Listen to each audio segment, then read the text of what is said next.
10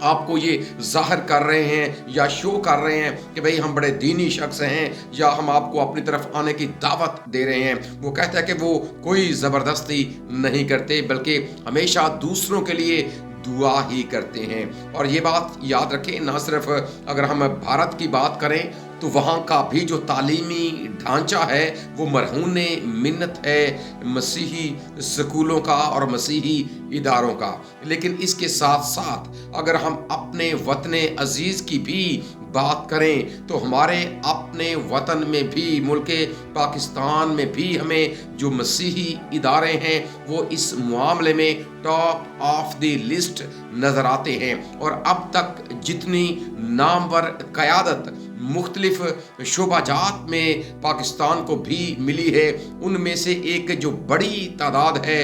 وہ انہی اداروں سے پڑھ لکھ کر اور گریجویٹ ہو کر آگے آئی ہے۔ دیکھیے، اگر ہم اپنے وطن عزیز پاکستان کی بات کریں تو پاکستان کے اندر بھی جو مسیحی ادارے ہیں، تعلیمی میدان کی بات کر لیں یا آپ ہاسپٹلز کی بات کر لیں، طبی اور تعلیمی معاملات میں ہندوستان میں بھی اور پاکستان میں بھی مشنری اداروں کا، مسیحی اداروں کا ایک بڑا کلیدی کردار رہا ہے۔ اور آج بھی جو ان اداروں کے گریجویٹ ہیں، اگر ہم پیچھے تاریخ میں جائیں تو بھی ہمیں بہت سے ایسے لیڈرز ملتے ہیں جو انہی سکولوں اور انہی کالجز سے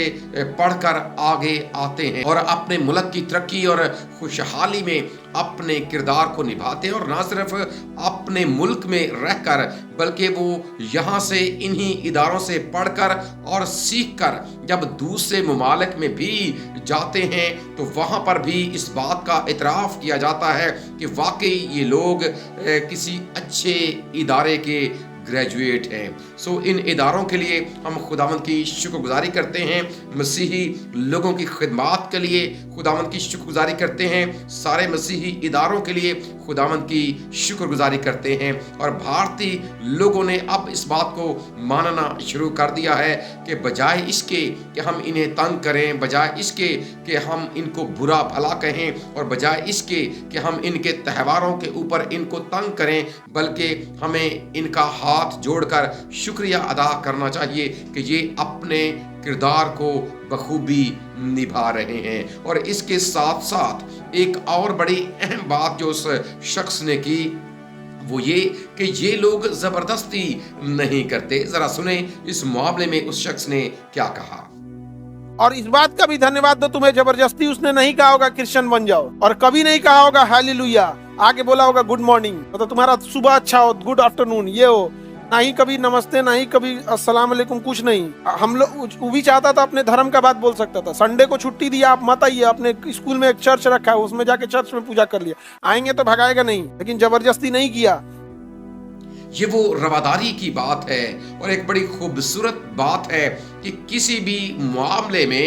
آپ کے اوپر کوئی زبردستی نہیں ہے۔ اور یہاں پر جو اس نے بات کی کہ وہ دیکھیں، اب وہ آپ کو گڈ مارننگ بولیں گے، وہ آپ کو گڈ ایوننگ بولیں گے، گڈ آفٹرنون بولیں گے، لیکن اپنا کوئی مذہبی لفظ آپ کے سامنے نہیں رکھیں گے۔ وہ یہ سمجھانا چاہتا ہے، بتانا چاہتا ہے کہ جو مسیحی لوگ ہیں وہ کسی کے ساتھ بھی زبردستی نہیں کرتے، بلکہ وہ ہمیشہ پیار کے ساتھ، محبت کے ساتھ اور رواداری کے ساتھ پیش آتے ہیں۔ اور اس بات کے لیے ہم اس گواہی کے لیے خداوند کی شکر گزاری کرتے اور خداوند کے نام کو جلال دیتے ہیں۔ اور اس کے پیچھے ظاہر سی بات ہے، جو مسیحی لوگ ہیں وہ کتاب مقدس کے پیروکار ہیں، جو خدا کا پاک کلام ہے، جو وہ ان کو بتاتا اور وہ جو ان کو سکھاتا ہے، وہ اسی بات کو اپنے سامنے رکھ کر ہر اس ملک کے لیے دعا کرتے ہیں جہاں پر وہ لوگ آباد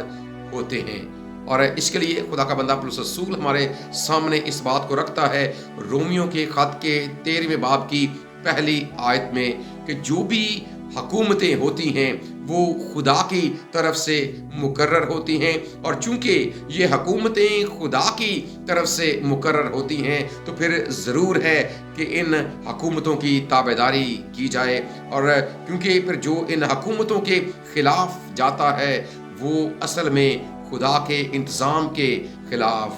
جاتا ہے۔ خدا ہم سب کو یہ فضل بخشے کہ ہم جس بھی ملک میں آباد ہیں ہمیشہ اس ملک کے لیے دعا کرتے رہیں اور ہمیشہ اس ملک کی ترقی اور اس کی خوشحالی میں اپنے کردار کو بخوبی نبھاتے رہیں۔ ہمارا خدا ہمیں ایسا ہی کرنے کا فضل عطا کرے، آمین۔